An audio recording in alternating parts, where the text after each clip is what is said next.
What stands out to you about the team, good or bad? Preferably bad. Preferably bad. The one thing that stood out yesterday, Jaheim Bell, who a lot of people like, Felger Mazz big board pick. Yes, it was. Had a little case of the drops yesterday. I think he had 3 or 4, so that's what stood out as bad. The good, Bye-bye. I like their running back room if everybody can stay healthy. I think Stevenson is going to be helped with a lighter workload to allow him to stay fresher. Travion Henderson, we talked about the wide receivers. They needed explosive speed on this offense. And Travion Henderson is somebody who has that. And they were doing a lot of 2 running back stuff? There's been a good amount of that. Yep. Another UDFA, Lan Larison, has shown some encouraging signs. Again, no pads. I shouldn't have asked. Here comes the deluge of names. Go ahead. This is the only Lan Larison has shown some upside. No pads, so we'll see. Same thing with Chisholm, but he's going to have a chance to make the team. And Antonio Gibson, I thought, when he had a chance last year, looked good and probably should have played more. And he's a guy that plays a style Josh McDaniels is going to like. So I like where their running back room's at. It was kind of teetery at times last year, but I think Stevenson being healthy and then adding Henderson and potentially Larison, like, it's a good, well-rounded room. Lan Larison. Here we go. You got to have a nickname for him, too. I'm You're just gonna telling have you. F and Efton. So the fact that you like their running back room, but their receiver room is still such hot garbage.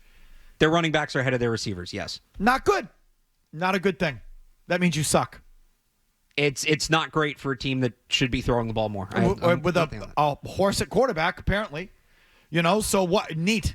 You hand off to all these running backs? Well, you I play think multiple running backs on the field at the same time? I mean, that's the Vrabel offense in Tennessee. That's not what we're looking for. Well, there is the Josh element of it as well, where he threw to the running backs a lot. James White, for when he was healthy, the years he was fully healthy, I think he was first or second on the team in catches like the last 5 years of his career. So I would expect to see some of that coming back too, and it'll depend how they split the carries, but let's say Ramondre Stevenson's on the field a good amount. He could be a 60, 70 catch guy, or maybe it's Henderson in that James White role. Like, a running back, I think, is going to be top 2 or 3 in catches on this team. So you said Jaheim Bell had frying pans for hands, 5 drops, whatever it was. So, it's just going to be Hunter Henry and Austin Hooper again? I mean, how are the tight ends? Is there anyone else? So those guys, Henry's been good. Hooper's been good when he was out there. He was out there 2 to 3 days. Nobody's emerged from that third tight end group. And they've got a couple of UDFAs there that people were high on. C.J. Dupree from Alabama was their highest paid UDFA. He's more of a blocker, so we'll see when the pads come on. But him, Jack Westover, Jaheim Bell, G. Scott. We haven't really seen much. Too many names. Scott? Too many names. G. Scott Jr. Oh, hit the G. Scott. He's got to make the team. They're going to need a G. Scott this year. A little arousal in that team would help. Thoughts on Steph Diggs?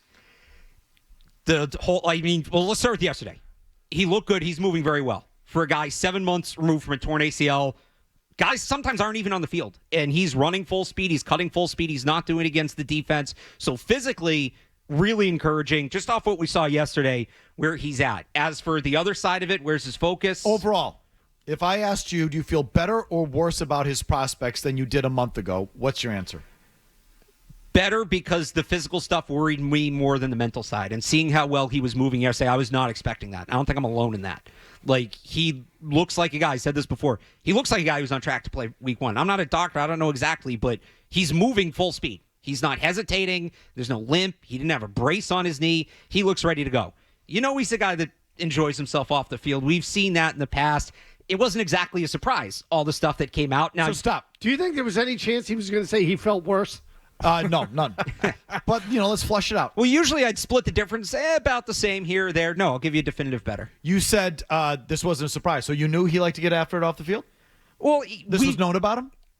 He's more of a celebrity than just like the average football player, right? He lives more as a celebrity. The specifics I don't know were known. I couldn't have told you, he's going to be on a boat come late May, but he's a celebrity.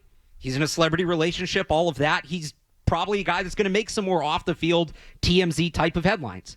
And it's not, you'd rather he be with the team, obviously, if you're a coach, going over the playbook, building the chemistry, but he's also a guy that's proven year after year after year in this league that he can make an impact.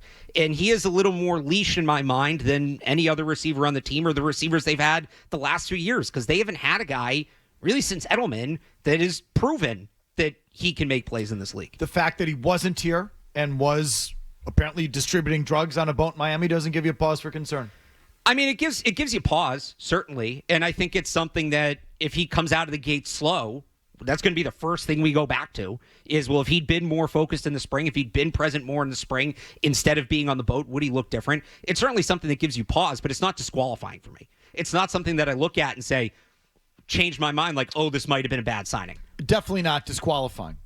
But as you handicap it going forward, does that it doesn't put any little kernel of doubt in your mind whether he's all on board or not? No, I mean, it's on board the Patriots. He's on board something else. It's something that happened, and it's if there's another thing, it's not like you start over, right, and say, well, it's here and it. No, it'll be okay. Now this is a pattern. But the fact that he came back, and Ian Rappaport talked about this yesterday in his report, he was there yesterday.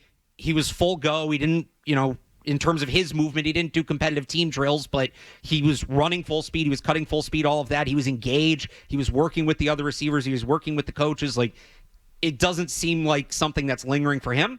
So, all right, if it's in the rearview mirror, it's in the rearview mirror. Great. If it pops up again, well, now it's snowballing, and that's where I'd maybe be capital C concerned. I got some thoughts on that Rappaport report. We'll play it for you coming up here in a second. Barthy, how are our page views? Good. On 98.5 The Sports. Yeah, they're good. They're rolling. Okay. Do you want a little help? You want more page views, or what do you got for me? Where we're at? Well, it's the Felger Mazz School of Journalism. Correct. Okay. Yeah. So apparently last week I was informed because I got on some other media outlets like the Herald. Yeah. Who put the Steph Diggs ass twerking drug bag story second behind the David Andrews press conference. Apparently you and Doloff over on our site as well had Andrews' retirement press conference set for next week first. Diggs ass video, drug video second. So do you want page views or do you not want page? Well, views? let me tell you what happened there. You were on the app, correct? Lead with the ass. You were on the app, right? I don't know. I was just told of this. I was on neither. On the app, the top news thing, the main banner, it posts chronologically. We can't change it. Ugh. So we wrote the Diggs thing first. Matt got on that right away because it's the bigger story. I took care of the Andrews thing later, but because it posted, I see. Sooner that was, if you go on the website right now, I think Diggs is 1 and 3 in the slider. So that was just that's just how the app works. Okay, well, then we got to fix that. You've got to lead with the ass and drug story. Yes. It's a better story. Okay? I mean, it's not a better story for the Patriots. If we're supporting the Patriots, it's not what but it's a more clickable story. You're our ass man, Barth. I'm going to click on the ass and bag of drugs. I'm not going to click on the David Andrews thing, as much as I like David Andrews.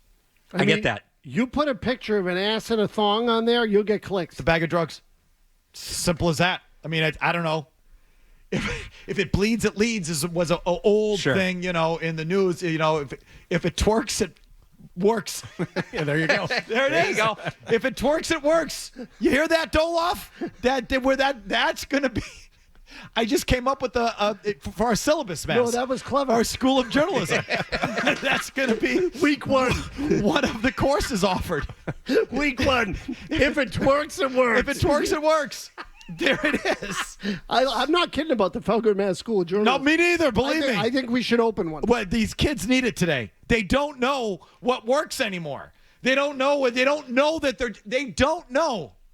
The job is not to support the team. The job is not to make the fans happy. The job is to sell newspapers. That is the job. I love it when other media guys accuse other media guys, he's just in it for clicks. Trish, I would say, well, what are you in it for? Jerk off? Like what? If you're not in it for clicks or to sell papers, what are you doing? Week 2, things you can't say on the air. It felt right there. I think we got a couple of open office spaces in here too we can use as classrooms. I'm just giving you my 2 cents. If you go right to 985thesportshub.com, where we can control what's on the top, we will have what twerks at the top. Okay. That I can tell you. If it twerks, it works. Put those thong bikinis on the internet. What are you, stupid? Nothing wrong with a thong. If you like that clip, check out more videos from Felger and Mazz here. For more Patriots analysis and opinion, hit this playlist. And for all the latest from the Sports Hub, download the app at 985thesportshub.com.